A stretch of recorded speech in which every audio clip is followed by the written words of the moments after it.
Hi everybody, it's Miss Lynn from Mill Creek MetroParks, and we are here today with an extra Nature Rocks segment. It is maple syrup time. Who doesn't love that sweet, sticky, ooey gooey syrup that we put on our pancakes, our waffles, and our French toast? Today we are here at the Sugar House. It's located in our Wick recreation area in beautiful Mill Creek Park. And boy, do we have a sweet treat for you. We are going to get a behind the scenes tour of how the Mill Creek Maple Syrup Project got started and how it continues today to give us this sweet, wonderful syrup. So, Dr. Jim, why don't you take a peek around the Sugar House and I'll meet you on the other side.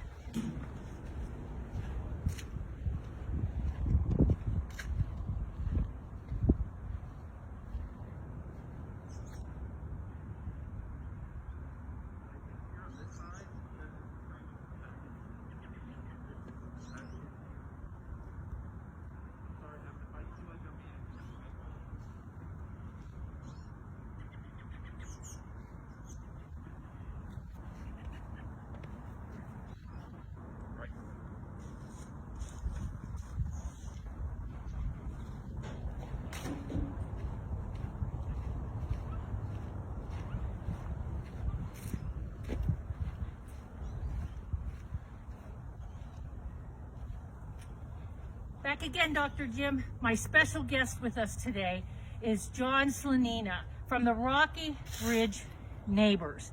And he is our expert on maple syrup. He's our go-to guy. Hi, John. Thanks for joining us today. I'm smiling under my mask because it's my favorite time of the year. And my glasses are fogging up, so we're doing good. We're doing good. So, John, tell us a little bit about the Rocky Ridge Neighbors and how this Mill Creek Maple Syrup Project came to be. You bet. So we are the neighbors that live right around this part of the Wick recreation area, affectionately known in many of our minds as Rocky Ridge. When I was a young boy, I would hear stories from the 50s and 60s of even things like baseball teams being called the Rocky Ridge Runners from groups here.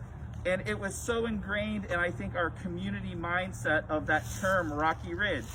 So about 11 years ago, we formed a neighborhood group.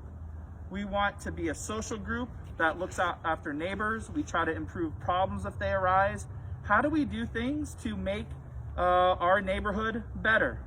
So we formed just about 11 years ago, and we call ourselves the Rocky Ridge Neighbors. And it's an area just north of this part of the park, from Mahoning down to Shenley and the fire station that's around here, over to around Bella Vista. That whole zone, we're kind of fuzzy with our borders because, you know, there's no membership fees.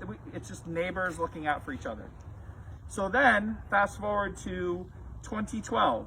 I was on a nature hike that left from the Ford Nature Center to learn about maple syrup, about when they had a grove in Park. And I was surprised. We did that walk from the Ford Nature Center to this location, and my house is just less than a half a mile up the street. So here. you're right here. I didn't even know that we had a sugar bush, and that's what you call it. A group of maple trees is called a sugar bush. Turns out there was one right in our neighborhood. So went to the park leadership at the time and said, hey, we got this crazy idea. What if we tried to tap the trees to make maple syrup, and we're gonna sell it? And if anyone buys it, we'll take the profits and we'll split it. Mill Creek MetroParks will get half, and then our neighborhood association, we're volunteers, none of us get paid, but we'll take half and then we'll give it to charity. Mm-hmm. So now we've been at it for 7 years, and now we've redistributed $32,000 back to the community. $32,000, that is fantastic. Now I'm going to test your memory a little bit. Give me a guesstimate of how many bottles of maple syrup you have sold over that 7 years. Right. So what's interesting is we kind of are now urban farmers. What we produce in a year is based upon things like the weather, but it's also based upon the technologies that we bring into this. The first year, we were just out in a field. We didn't even have a house that we made the product in. So we had, I want to say, around 400 to 500 bottles. But now we're inside. We have some different equipment. We're usually around, I would say, an average 800 bottles. So over those 7 years, you know, I'm going to say that, you know, I think we probably have 4,000 bottles in the marketplace that people have enjoyed. And just put, like you said, on your pancakes, on your oatmeal. There are so many applications for maple syrup, a healthy, completely organic product. And we're making it right here in Mill Creek MetroParks. Right. Now, we are in the sugar bush. We're standing right here, and people can see the bags that are on the trees that you have tapped. Are maple trees the best kind of trees to tap for syrup? Right. And what kind of maple tree is best? Sure, you bet. You actually can make syrup from a wide variety of trees. Maples, if you've heard of birch beer, yes, you can have birch syrup. You actually could make syrup also from black walnut. Sometimes you'll see that on the market as well. What is unique about a sugar maple is when the sap comes out of the tree. And when I first heard sap, I thought sticky sap like from a pine tree. It's water. Okay. Yeah, it's running like but water. What's coming from a tree is about 2 to 2.5% sugar. And that is this type of a maple, a sugar maple is a special type of maple that has a higher sugar content. And that's what you want, right? That's what you want. But if you are trying to make this in your own home, you might have a red maple, a silver maple. You can still make maple syrup from that. You're just gonna have to do a little bit more work because the sugar content of the sap is a little bit lower. So you just have to do a little bit more work. So that's why people try to concentrate on sugar maples, because you're just, that's less wood you're having to chop and burn, that's less time. So that gets you the highest, if you will, bang for your buck. You're starting out with a higher sugar content that helps you get quicker to your end product. Right, and sugar maples have been known, the first documented case in written history in the Americas is from the 1550s, where they talk about the sugar maple tree and using it to make a sweetened product. So we're talking about hundreds of years, almost 500 years now, of documented cases of it. But you know, as the indigenous peoples were here, they were using it long before that as well. Before that, yeah. Now, like right now, there's no leaves on the tree, so it's a little hard for people to say, well, how do I know it's a maple? How do I know it's a sugar maple? So I printed off a picture. If Dr. Jim wants to just get a little look at that real quick to see what a sugar maple leaf looks like. Then, of course, there's the bud right next to it. And maple trees are one of the few species that actually have their branches opposite. So they're not alternate. A lot of trees are alternate, but it's opposite. So just looking at the branching, you might be able to tell that to start off with, it is a maple tree. Now, where do they make maple syrup at? Do they make it in Europe? Do they make it other places? Or are we pretty much have a market here? Right. We live in a unique part of the entire world where you can make maple syrup. The zone is from, if you go to the north, it's from Quebec and from Ontario. I have a map. That's a wonderful map. And so it will come down to about the Kentuckys, over to Minnesota, but that's literally the sweet spot. That is where the mix between the seasons and the trees occur, because you really need that unique window of time that we're in right now, which is the early spring. Because in the early spring you get above freezing days and below freezing nights. And that process is what creates the pressure in the tree that then the sap will come out. But we'll get to that in a little bit. Right, right. So it's very weather dependent. Completely. It has a huge impact on whether we have a really good maple syrup harvest, I guess, right, or not and such. Now, so it's a little chilly out here today. It is. We're not flowing as strong, but if you look at some of the bags, there is a small drop. Drip. I was here 2 days ago, and it was drip, drip, drip every 2 seconds. So it's all weather dependent. It's so interesting because, we live in this neighborhood, we're city dwellers, but from doing this process, you learn about, the strain and the opportunities that come with being a real farmer. And we're part-time syrup farmers, if you will. Now, how many gallons of sap is it going to take to make 1 gallon of maple syrup? Yep. So a lot of that is dependent upon the type of tree you have and the concentration. Even throughout the year, your concentration of syrup from the tree can change. But if I were to give a ballpark, I would say that it takes 45 gallons of sap. So 40 to 45. Yeah, I think that's a fair shake. Okay. Yep. All right. That's a lot. It's a lot because what we do is we take these bags and we hand carry it. If a gallon of water weighs 8.3 pounds per gallon, when I'm hiking that through the woods, that's 60 pounds of weight. So I tend to get great exercise because we're here. Now it's all weather dependent. Sure. Sometimes we're here every day. Sometimes it's every 4 days. When you want to go big technology, they actually have tubes connected and vacuums. I've seen some of those. That increases your yield about maybe 20%, but we don't do that. We do it the old-fashioned way. We let it drip from the tree, and then we collect it.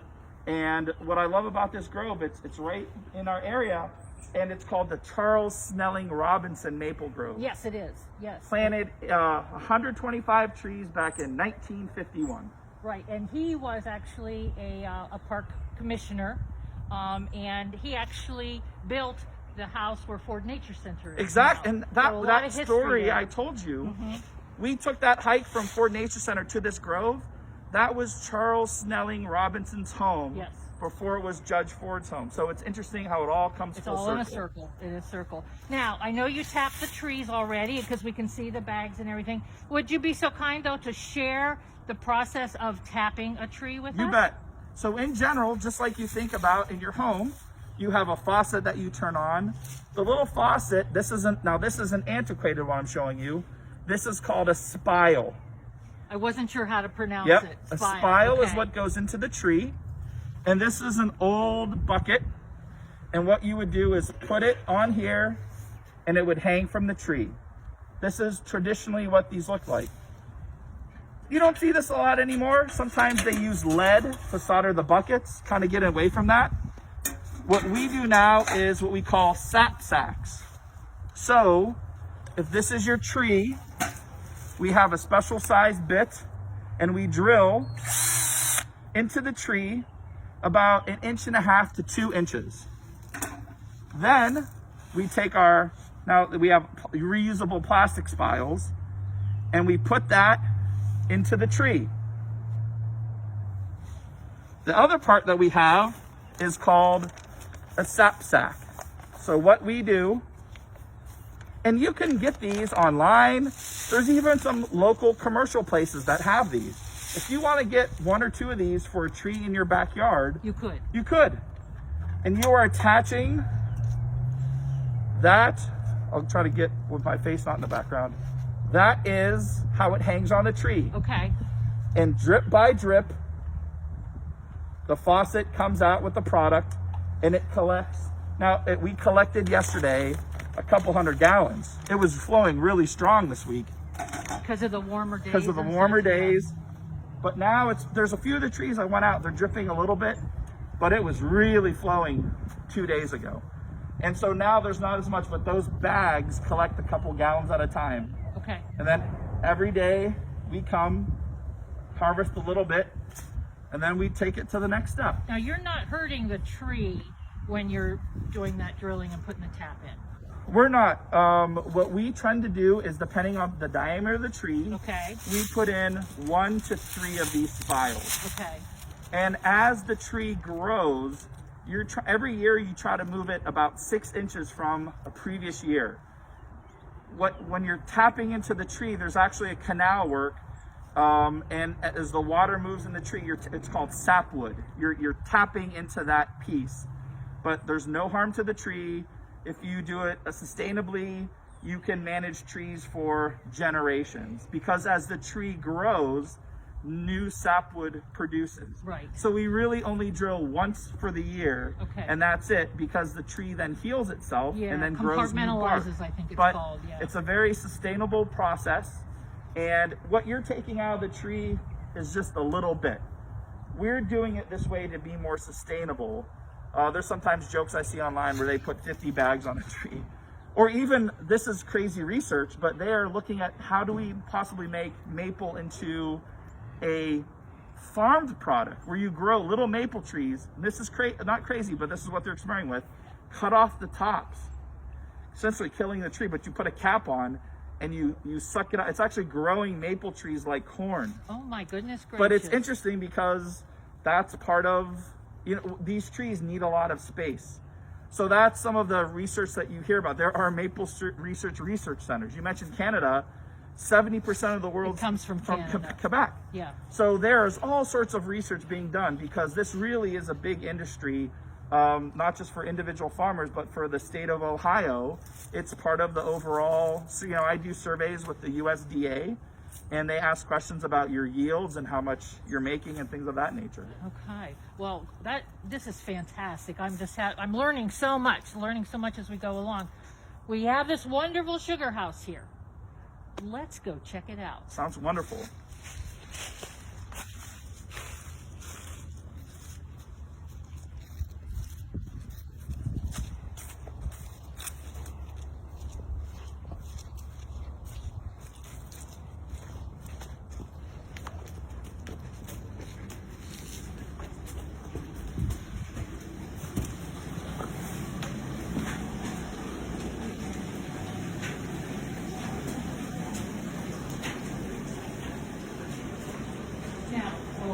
We need to clean our glasses. Right, here's the... Mine are fogging up too. There we go. Well, I wish we had smell-o-vision on our camera, Dr. Jim, because it really does smell wonderful in here. It really doesn't does.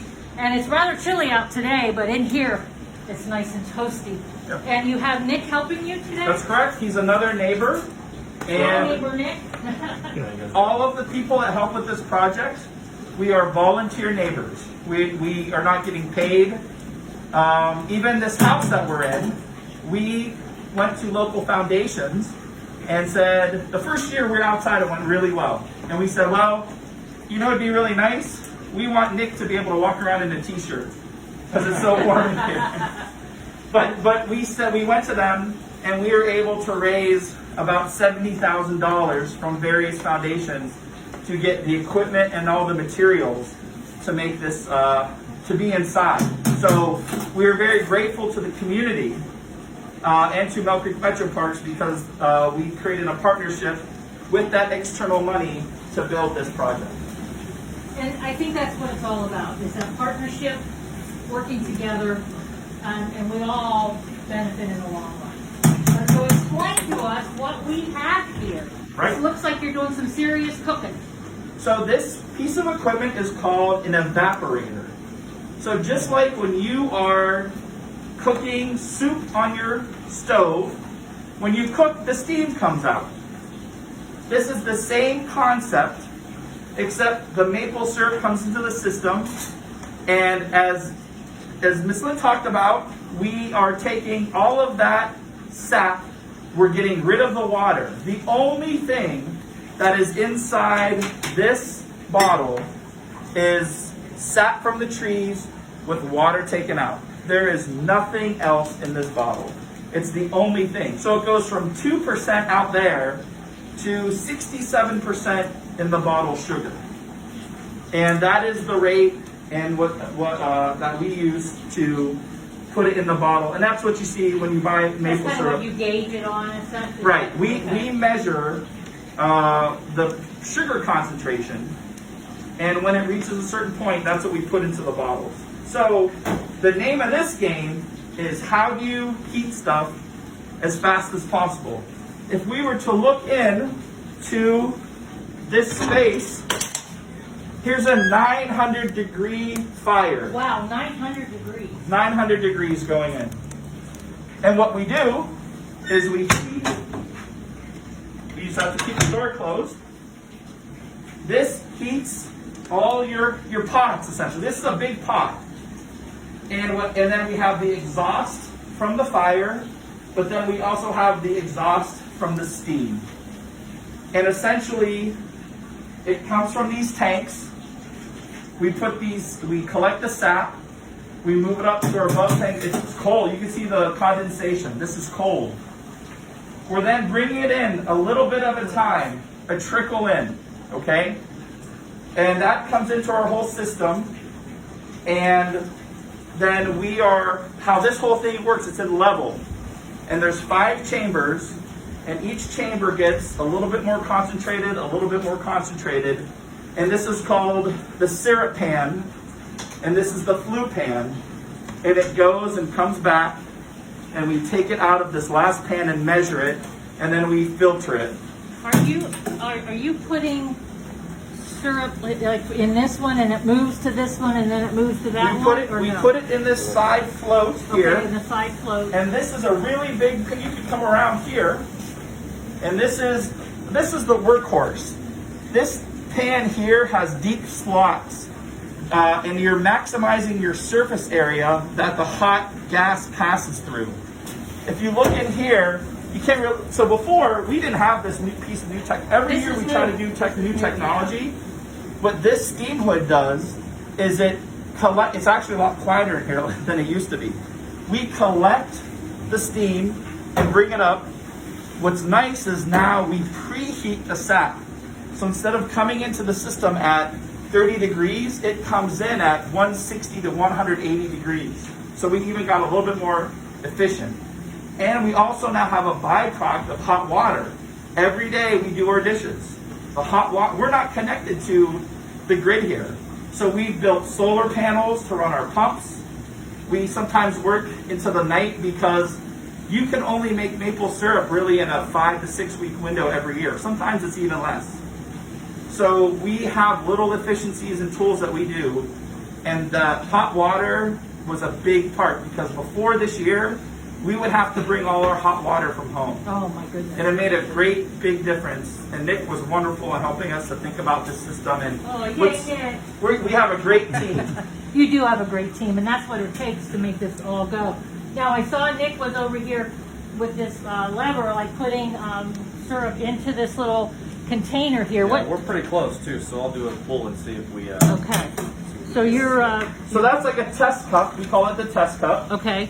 And then he's filling that with maple syrup, and he's using the hydrometer. Hydrometer, okay. And that's measuring the level of sugar. And if you're seeing that red mark, Pretty close, but not quite there yet. we're close, but we're not there. So then we'll pour it back in. Well, you can see the color, though. It's starting to be that nice amber color. And that's what's so amazing, too. Once you've been doing this for years, you start to learn things like when you get close to syrup, it sounds differently. The bubbles look different. The color looks different. Yeah. It's almost like you develop this sixth sense of when you're at syrup. And now a lot of times we'll know just by looking at it if it's syrup or not. But we like to get it as close as possible because that's less work down the line. Yeah. Now, did you go to like seminars or training or anything to at least learn how to get things started here? So it was a combination of multiple things. It was learning by being out in the field and just experimenting and doing things wrong and learning how to do things right. Failure taught us a lot of things. We learned from YouTube videos. Okay. We learned from our local library. In fact, at the Kusalava Library on Mahoning Avenue, we've now planted sugar maple trees. Part of the money from this project went into that library. Oh, how wonderful. We now have sugar maple trees. The idea is in a couple years, we're going to tap those trees. People can just take that sap and make the syrup at home. Just like you take books from a library. Oh my goodness. We're planting the seeds now. Yeah. So in 20 years, there's some really good programming. Awesome. And you can take that home. There also was a class that was offered through the Ohio State University Agricultural Extension Service. Yes.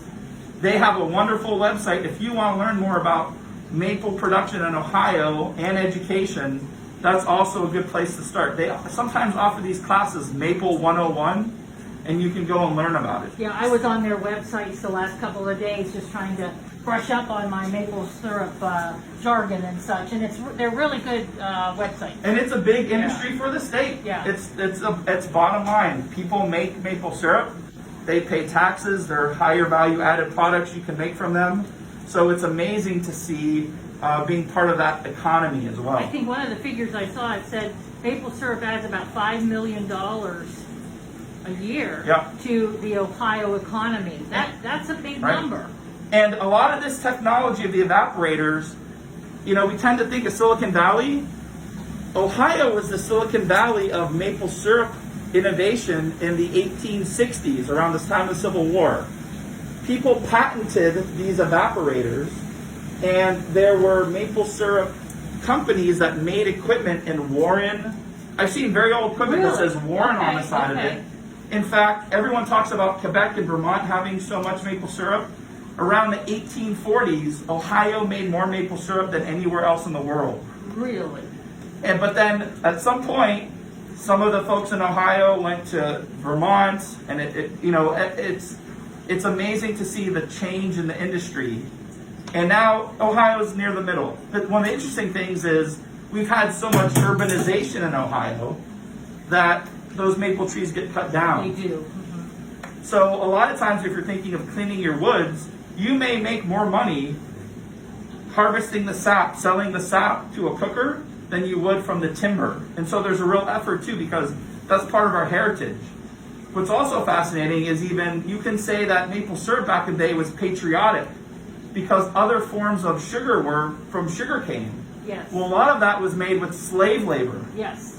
So the thought was if you can get sugar made from non-slave labor, how much better is that for our society? Because they did maple sugar, which was just a little bit longer process, I think I read, to get to the maple sugar. Exactly. And I mean, at the grocery store, I like to buy their maple flavored cookies. So, Got it. So there's all kinds of wonderful things. Yeah, it's out important. there Look that at you can when use you're it thinking for. about buying maple syrup. Now here's the difference. Aunt Jemima, Mrs. Butterworth, that's not maple syrup. That is stuff from corn syrup with artificial flavorings. If you're looking for that unique syrup taste, it's only made through a process like this. And you could even, when you're in a store, look at the bottom of the label, and it'll usually say, here's where it's made. This product, if you buy it, you know it's made in Mill Creek Park. It's local. It's local to our neighborhood. Well, I'm glad you mentioned that because I think that's really important for people to know, especially that we're local, we're doing this here, and this is the exact product. This is not any, like you said, nothing's added to it, whatever. This is maple syrup from our trees here in Mill Creek MetroParks. It's the only thing that ever goes into it. Yeah, I think that's just fantastic. Now, I know we're waiting to see if we got our next thing here and such, but I know people are curious as to when can I buy some. Right. So I made up a little sign for us here. Now, so here's a phone number they could call, right? What's the process? Right. They leave a name and number? Normally we would sell at Fellows Riverside Gardens, but it's closed due to the pandemic. And we don't have a sales force. The person picking up that phone is one of our volunteers. And we would try to arrange someone to either come to our neighborhood or we would drop off the syrup. And we're a startup social entrepreneurship business. We're not on PayPal. We don't have a big e-commerce part, but we would love to connect to you. We do have maple syrup available now. Okay. And this is really exciting. There's the Polish deli on Market Street near the mall, just north of the mall, called Krakus Polish Deli. They also are carrying our maple syrup. Okay. But it's a very unique window. You're only making so many bottles a year. So it's literally and figuratively a hot commodity because we're boiling it and there's not too much of it. So if I wanted to get some of the Mill Creek maple syrup, I could call this number, or I could go to the Polish Deli. Correct. Now, are you doing it at the bakery on Market Street as well, or no? That's the same place. Oh, it is. So Oh, it's the same. That is the that's whole the same name place. of it is Okay, I thought Krakus it was Polish two Deli different and Bakery. places. Oh, okay. So So it's available there, and they have some in stock right now? Yep, absolutely. All right. I'm bringing some more to them right after this interview. Okay, now, the last step real quick is, I don't see your bottling station here. So where do you take it to Right. get it bottled? That's great. So we are very fortunate that St. Patrick's Church on the south side of Youngstown and their wonderful parish allows us to use their kitchen. And what we do is we do another stage where we collect it now, but we filter it there. Because you're filtering it right now through that. You Right. told me it was gravel. Right. This is a rough filter, and we want to do a fine filter so that what you see as we hold up to the light, there is no little crystals in there, or what sometimes they call it sugar sands. It's called niter. We take all of that out, and then it's nice because we're in the kitchen. It's sticky business. So after we bottle it, we run it through the dishwasher, so you have a nice, clean, no sticky, no residue, a final product that you can enjoy. And then our volunteers number. So this is bottle 536, and we bottle and number every single one by hand. So this is a unique Youngstown food product. So there's so many interesting things. Every time you buy a bottle of this, no one gets paid. 100% of our profits go back into our community.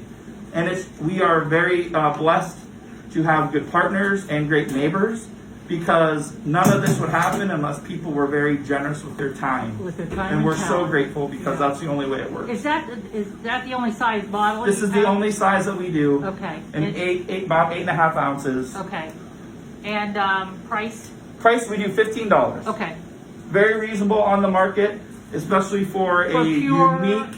Maple syrup. Right. It is only coming from this part of the world. Awesome. That is awesome. How are we doing, Nick? You think it's getting there or no? I don't think we're gonna pull any syrup here, but we can, show like. You have to keep on giving, You have to keep because giving we've been in here. Yeah. We've let the fire roar down. yes, okay. So All you right. have to keep on feeding this. So we will probably be wrapping up and then refilling the fire. Okay, that And- makes perfect Right. sense. But Now, you've seen the process. You've seen the changes. Yeah, Excuse me, Lynn. it's awesome. If someone's wandering by and they see the smoke coming out of the roof and everything, they'll know you're here. Do you encourage people to pop their head in? In or pandemic times, we are not doing that for the public. Okay, good to know. We do have these wonderful doors here that people can look in and see some of the process. Okay, that's awesome. But when we return to normalcy after the pandemic, when people stop by, we'll sometimes even share a little taste, because people are so curious. This building that we build with our customers is usually closed. So just when the walkers, people enjoying the Wick recreation area, they see it active. Everyone's so curious what we're cooking. But it's a very unique window, a very unique time, and so we're Maybe just next fortunate. year. Maybe next year. Maybe next year. But we're not going to, as long as the trees are here, and we still have good relationships, and we still have wonderful volunteers. The volunteers are the key part to everything. As they are for a lot of the things that happen in the park as well. John, thank you so much. You're welcome, for everybody. spending time with us, for sharing all your expertise. See, I told you he was the go-to guy for maple syrup information. And Nick, thank you as well. We appreciate that. We hope that you have enjoyed this little extra Nature Rock segment. And as always, we hope to see you in the park sometime. Bye, everybody.